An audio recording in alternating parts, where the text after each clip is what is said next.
Welcome, my YouTube family. This is Lachlan Lawton again. Wow, this has been an amazing night. It is April 15th at 10:30.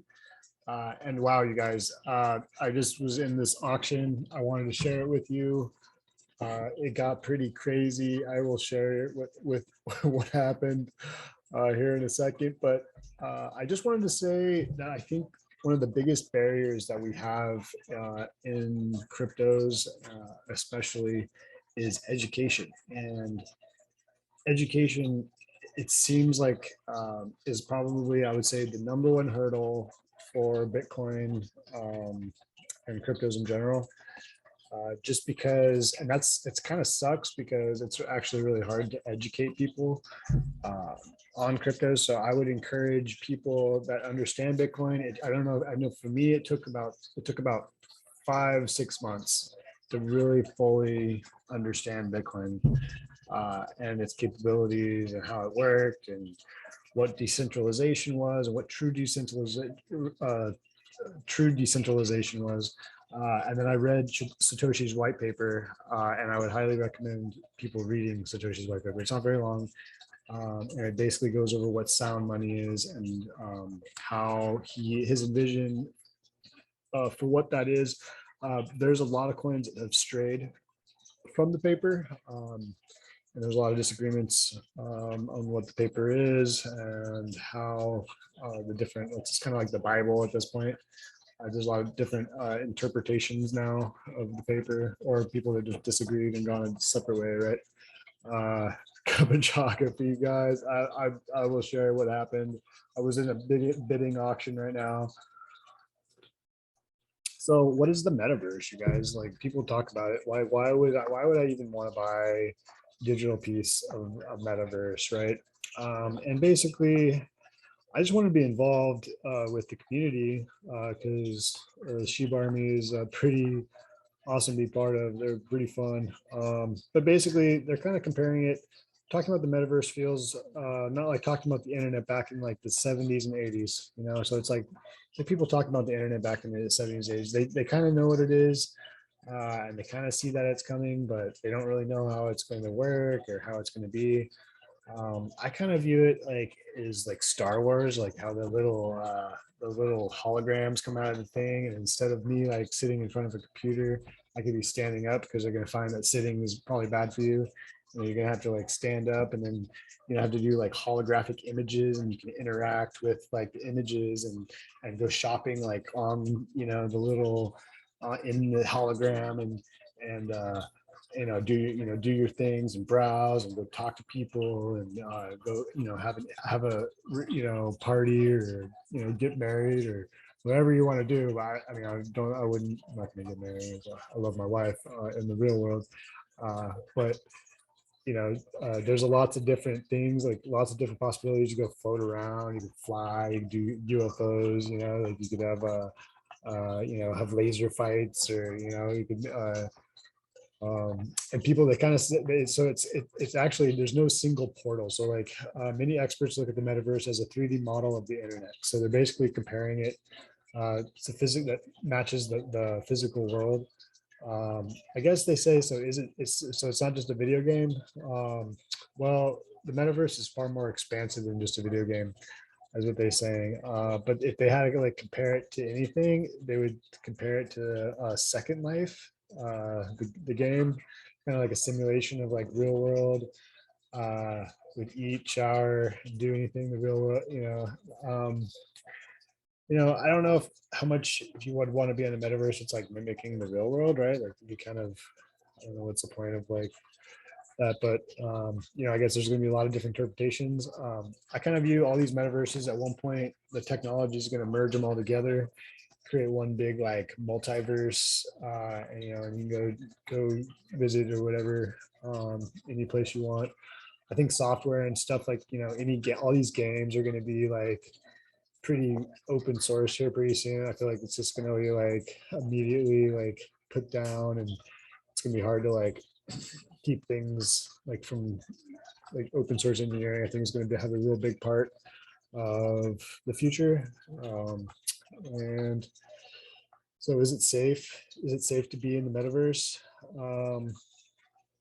they keep talking about Facebook, um, and there's like, I get, with anything like the internet, I guess there's comes a lot of pros and cons, right? People use the internet for malicious intent, and they use it for positive things and help donate to charity, right? So it's like the internet's not the is just a tool. It's the tool can be used in different ways, and so like obviously something is there's probably going to be some negative aspects of the metaverse, especially in the beginning, as they work out kinks and stuff.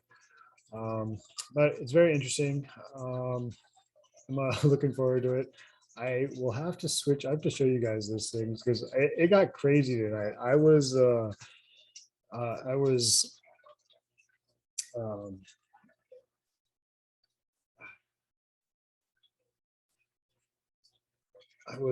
in this. Hopefully, you guys can see this thing. I don't know if you're going to be able to see it, but hopefully, you can see this. So, so this is the map. I'm seeing the map right now. If you can't see the map right now, I really apologize for that. But Rio Plaza is basically in the middle of this thing. And then I got the part of this like Wagme temple, and there is 36,000 plots of land on this thing. And I was really hoping to get a piece of this action right here. And let me turn off the filters for this thing. So here's the no bids right here. And like you can see how everything just got bid up, and I mean it was crazy, guys. I'm gonna switch into the charts just in case you can't see this, and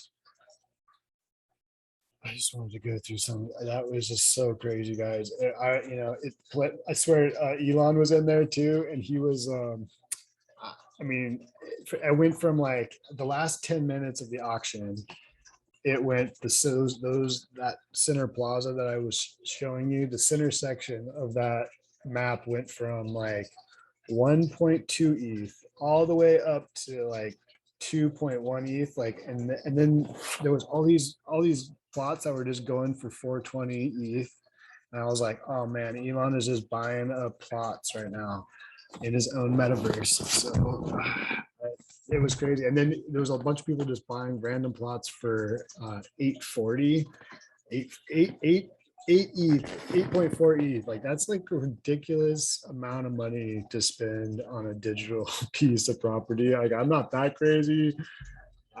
But there are people out there going crazy. I was really hoping to get one of those pieces of land. I did get two diamond toothed properties in the temple, so I'm pretty happy with that. Chaga, cheers to the metaverse and the creation and the early stages of this whole thing, and you guys being part of this whole thing. It was a good day, and I'm stoked. I'll let you guys know how that goes. They said there was going to be some passive income involved, and I can rent my property, and they're going to be hiring a AAA gaming company. So we'll see how the funds get distributed from. We'll be able to tell from Etherscan how hopefully it doesn't all go to the developers. They do deserve a slice of the pie, but let's hope they develop a really cool space for us. So Bitcoin on the daily, we are looking solid, you guys. I really feel like this pattern in general is going to be this huge breakout here. I mean, we may come down and revisit this section right here, but that, I really doubt Bitcoin will ever go under 32 again. I mean, we might have like one of these events. This was the only time it's ever gone under this line. And it dipped way down to like 38. And this was the March, the COVID dip. So like there was a lot of contributing factors to something like this, but it immediately whipsawed right back above this trend line and just has basically kept on chugging. So I could see a revisit or even like low, maybe goes down to 30, 28 on a crazy dip, right? But I mean, that's like basically the lowest. So, and then it'll do something like that immediately anyway. So You're not really down unless you sell. So that's that's the thing you have to really realize with crypto. You can be down one week and up 400% the next week. It's better than lotto. I do say to us degenerate gamblers out there, um, we're seeing a double bottom right now in the 4 hour, and it's holding this support very nicely. I'll turn on Lux Algo for you guys. We do have a strong sell in the 4 hour. Very neutral. RSI is sitting very neutral as well on the 4 hour. Let me switch to the daily. The daily, we're oversold. We're not quite oversold, but we're definitely have a lot of room to run to the upside here. So we're coming in at like a 14.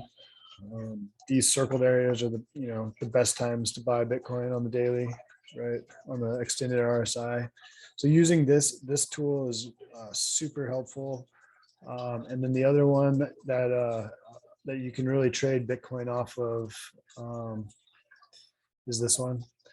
So this is actually the simplest way to trade Bitcoin. If you're new to Bitcoin and if you just want to make money, you don't know how to, you don't want to trade every day, and you just want to use like, the best indicators is the MACD, and nothing special with it, but you guys have probably heard this before, but when these really deep crosses happen, like this is a buying opportunity. And this is super extended. I remember this one. It was like, this is the lowest it's ever been. Look at this thing on the, this is like the history of Bitcoin. And this is the lowest that this MACD has ever gotten to the downside. And then this cross, when it crossed here, if you just buy that cross, that sends the algos into like hyperdrive. And is the easiest thing to trade Bitcoin on. You don't want to look at like the daily up and downs because you'll go crazy. But this long-term moving MACD cross right here is an excellent way to trade Bitcoin. And then you sell some on these top crosses. So not necessarily these ones right here, because these little choppy side to side crosses right here.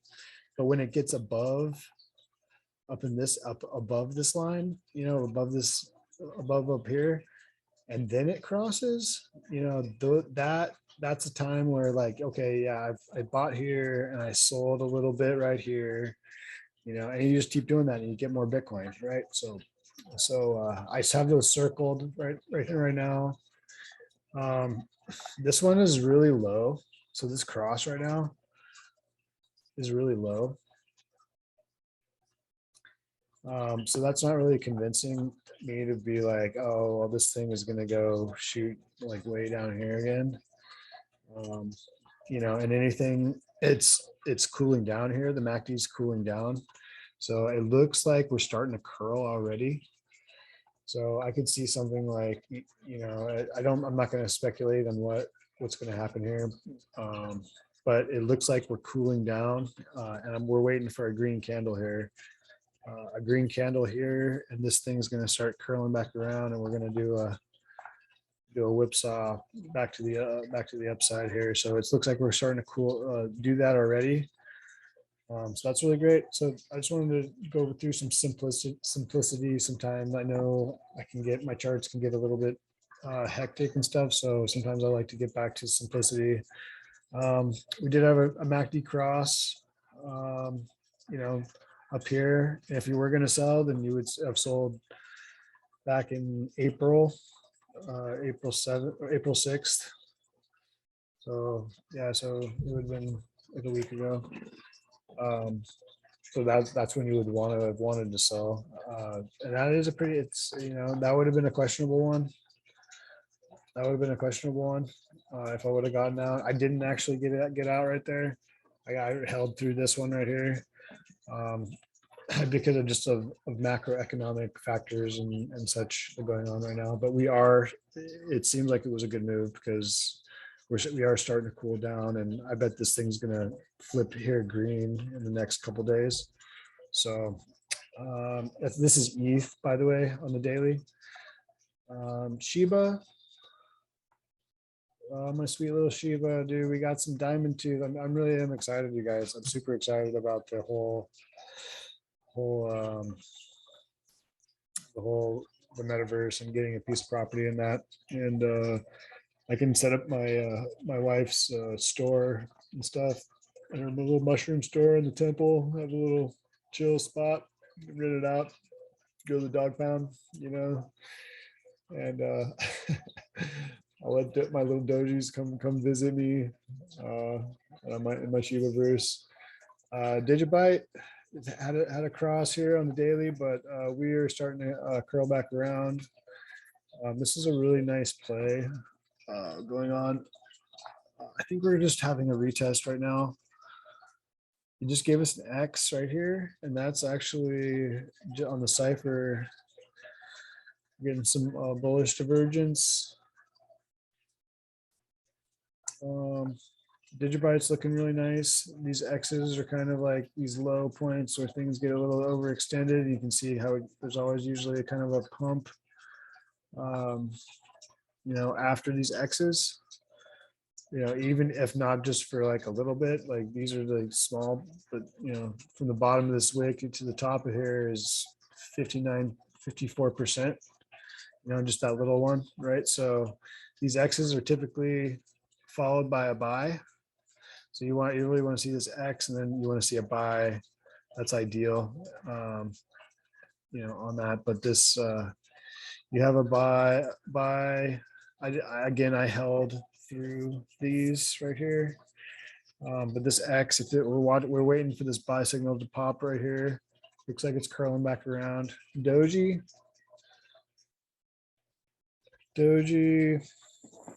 we got the little Doji's having some bearish divergences on the daily.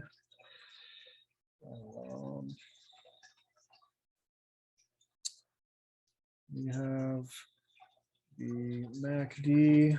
We had a cross, but it looks like it's cooling down, and this thing does kind of look like it's either flattening out. It kind of wants to curl back around. So we're waiting for the little doji to go green here on the MACD. That would be a really good thing. And definitely this cross is not convincing. So this is not like one of those like sell the cross right now. A cross like that, like this one up here, way up here, that would be like, okay, yeah, you probably want to sell a little bit right there. I think that was when Doji was May. That was when it was like 78, 70 cents right there. Maybe 65 cents. Yeah, so that's not convincing. We're waiting for Doge to oscillate again. You can see the oscillations are getting a little bit smaller. Zoom out to the weekly. In the weekly, we're having a cross. So if you zoom out on this, Doji is having a MACD cross. We're showing some strength, and this thing is just starting to open up. So this is a nice buy right here. This is a pretty heavy buy signal right here. This little duty, that guy is a pretty heavy buy signal on Doge. What is the dollar doing? That's what I want to know. Okay, we're going to go off this. Dollar on the weekly is just crazy strong right now, right? So we'll go from the weekly to the daily. Are we getting any pullback on the dollar? Dollar, you don't need to go so crazy, right?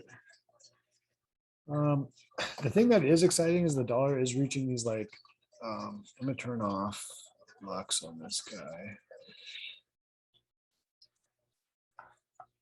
The dollar is reaching this significant high resistance zone right now, and this is a decade worth of information. So just to give you guys a heads up on this, this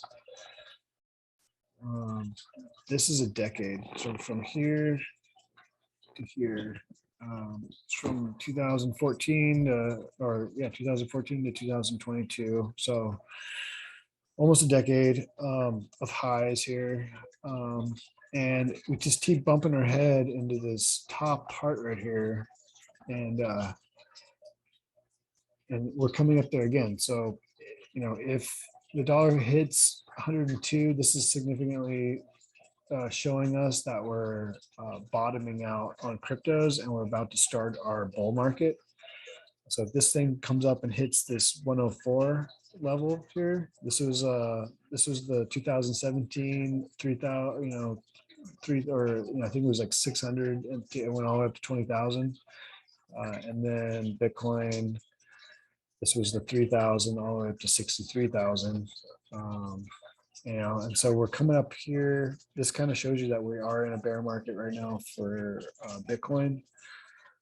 So how much further do we have? Do we hit this thing going to pump up? And, you know, if the dollar, if this happens right here, if the dollar comes down and then pumps up, like up there and touches its head, that pump right there is going to be a Bitcoin dump to like 40% dump. And we haven't seen a capitulative move up or down for Bitcoin right now. So, you know, there's a lot of speculation out there that the reason we haven't seen a blow off top is because we haven't had a blow off top yet, implying that we are going to have a blow off top, you guys. It is looking like, you know, this thing could very easily be at $100,000 in the next, you know, couple months. Like that is a real possibility, you guys. You know, it's a great store of value in a time of crisis. There's crises all around us with food in Europe and the wars and everything else going on right now. There's a lot of people that, you know, don't trust their banks right now because they're, you know, their interest rates, if they go up a little bit, you know, too high, then people aren't going to borrow and the banks are going to collapse. And that's basically like the Fed's like is going to either kill the banks or is going to hyperinflate their money out of existence. So, you know, one Bitcoin equals one Bitcoin. So that's all I wanted to say. Silver is actually doing pretty good right now. We're holding our value pretty good, and this bull flag is starting to break to the upside. So I really like silver is breaking out of a falling wedge right now. I don't know if you can see it. I can see it, but this is a pretty clear formation here. And this is turning out to be a bull flag. So that is very amazing to see for silver. Very underappreciated metal, a very manipulated and suppressed metal. So let's go. Let's do GameStop. GameStop is actually showing like it's going to be in a bull flag too. So this thing, you know, you guys, if it comes up here and breaks out of like 200 on GameStop, this thing can go a lot higher. So your diamond handers, diamond fisters, you guys, you hold strong, man. You might prove us all that you were on the right side all along, right? Okay, I think that is enough. I think this video has gone on quite enough. Cheers, you guys. Be safe out there. Litecoin Lawton out.